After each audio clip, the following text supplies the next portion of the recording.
10 hanggang 18 tropical cyclones ang aasahan ngayong taon ayon sa Pag-asa. Bagamat hindi sing lakas ng mga nakaraang bagyo, hindi daw tayo dapat magpakakampante. Ngayong Hulyo, asahan ng 2 hanggang 3 tropical cyclones na posibleng dumaan malapit sa Batanes o maglandfall sa Visayas o Central Luzon. Ang iba pang detalye sa Agenda Weekend Report ni Ivy Reyes. Matapos lumabas sa Philippine Area of Responsibility ni Bagyong Bising ngayong Biyernes, kinumpirma ng State Weather Bureau Pag-asa na 10 to 18 tropical cyclones pa ang inaasahang papasok sa bansa ngayong taon.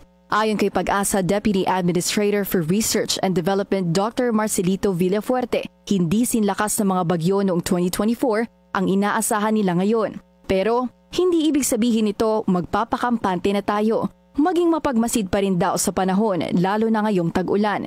Ibinahagi naman ng Pag-asa ang improvement sa kanilang weather forecasts. Yung pagbibigay natin ng agarang impormasyon, halimbawa sa forecast natin ng tropical cyclones, before kasi ang forecast natin ay covering only 5 days. But right now, we already extended it to at least 2 weeks. No? So may initial information na tayo na binibigay na 2 weeks prior dun sa event. At least may expectation na whether magkakaroon ba ng tropical cyclone.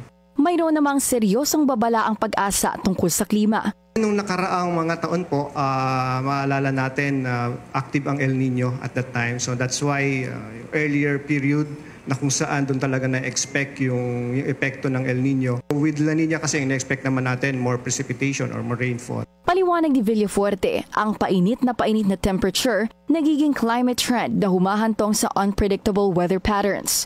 For example, ang inaasahan natin with the continuous warming ng ating atmosphere, we're expecting na yung bang when it rains, it really pours. Samantala, ang Social Welfare Department, siniguro ang publiko na handa silang mag-roll out ng tulong sa mga apektado ng masamang panahon. Sa ngayon, ang stockpile at standby funds ng DSWD nasa 3 billion pesos.